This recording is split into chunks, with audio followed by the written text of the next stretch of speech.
to complete the race, moving forward, pressing on,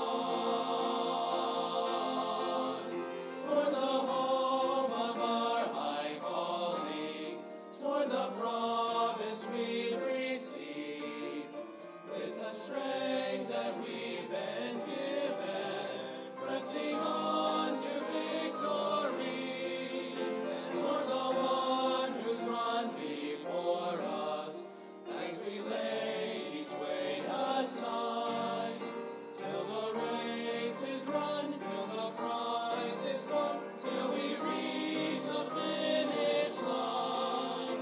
Press on.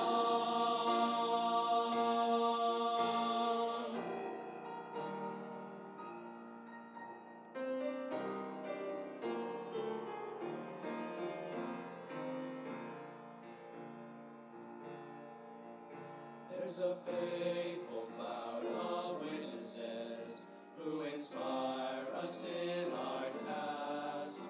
They have fought the fight, they have run the race, they have won the crown at last.